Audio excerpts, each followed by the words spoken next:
Hello friends. Super കൺമണി സീരിയലിൻ്റെ promo വിശേഷങ്ങളിലേക്ക് എല്ലാ കൂട്ടുകാർക്കും സ്വാഗതം.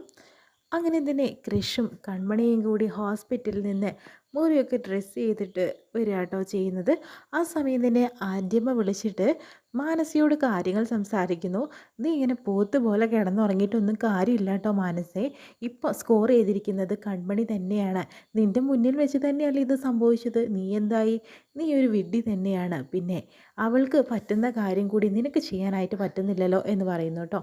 അപ്പോഴത്തേനും മനസ്സ് പറയുന്നുണ്ട്, ഞാൻ ഇത് അറിയാത്തത് കൊണ്ടാണ് ആൻറ്റിയമ്മ എന്ന് പറയുന്നുണ്ട്. അറിഞ്ഞാലും ഇത്രയും സാഹസത്തിന് നീ മുതിരില്ല എന്ന് എനിക്ക് അറിഞ്ഞൂടെ. പിന്നെ നീ ഒരു കാര്യം മനസ്സിലാക്കോ, കൃഷ്ണനെ കിട്ടണമെങ്കിൽ കുറച്ച് ത്യാഗമൊക്കെ സഹിക്കേണ്ടി വരും കേട്ടോ.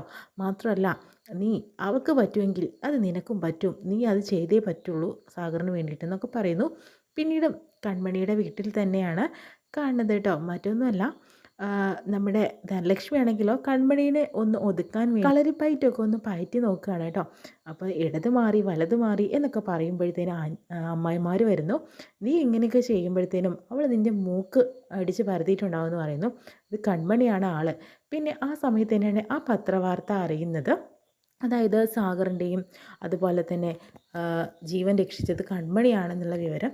ഇതറിയുമ്പോൾ എല്ലാവരും ഞെട്ടുന്നുണ്ട് കേട്ടോ. കൺമണിയുടെ ഈ ത്യാഗത്തിനൊക്കെ എല്ലാവരും നല്ല രീതിക്ക് തന്നെ സപ്പോർട്ട് ചെയ്ത് നിൽക്കുന്നുണ്ട്.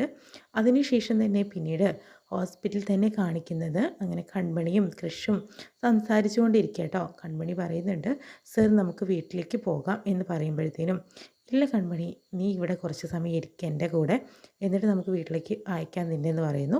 അതിനുശേഷം തന്നെ എനിക്ക് നീ ഇല്ലാതെ പറ്റില്ലടാ, നീ ഇല്ലാതെ എനിക്ക് ജീവിക്കാനും സാധിക്കില്ല, നീ എൻ്റെ കൂടെ എപ്പോഴും വേണം. അങ്ങനെ പരസ്പരം വീണ്ടും സ്നേഹിക്കുക കേട്ടോ കൺമണിയും കൃഷും. അപ്പോഴത്തേനും സാഗർ വിളിച്ചിട്ട് സുജിനോട് കാര്യങ്ങൾ പറയുന്നു, ഇങ്ങനെയൊക്കെ സംഭവിച്ചു, പക്ഷേ ആ കുട്ടി അവൾ വന്നതോടുകൂടി എൻ്റെ ജീവൻ രക്ഷിച്ചു എന്ന് പറയുന്നുണ്ട്. കുട്ടിയോ? അതാരാണ്? അത് നമ്മുടെ കൺമണി തന്നെയാണ്. അവളില്ലെങ്കിൽ ഇന്ന് എൻ്റെ ജീവൻ പോലും ഉണ്ടാവില്ല സുജു. അവൾ നമ്മുടെ മകളായിട്ടുള്ളവളാണ് എന്ന രീതിയിലൊക്കെ സംസാരിക്കുന്നു. കൺമണിയെ കൃഷി കെട്ടിപ്പിടിച്ച് കിടക്കുന്നത് കാണുന്ന മാനസ ആകെ ഞെട്ടുന്നുണ്ട് കേട്ടോ. കൃഷ് എന്ന് വിളിച്ചിട്ട് ദേഷ്യപ്പെടുന്നുണ്ട്. കാരണം ഒരിക്കലും കൺമണിക്ക് കൃഷ്ണന് വിട്ടുകൊടുക്കില്ല, തനിക്ക് തന്നെ വേണമെന്ന് അവകാശപ്പെട്ടുകൊണ്ട് നിൽക്കുന്നവളാണ് മാനസ. അതുകൊണ്ട് തന്നെയാണ് ദേഷ്യപ്പെടുന്നത്. ഇത്രയും കാണിച്ചുകൊണ്ടാണ് ഇന്ന് പ്രമോ കഴിയുന്നത്. എപ്പിസോഡ് വിശേഷമായിട്ട് നമുക്ക് നാളെ കാണാം.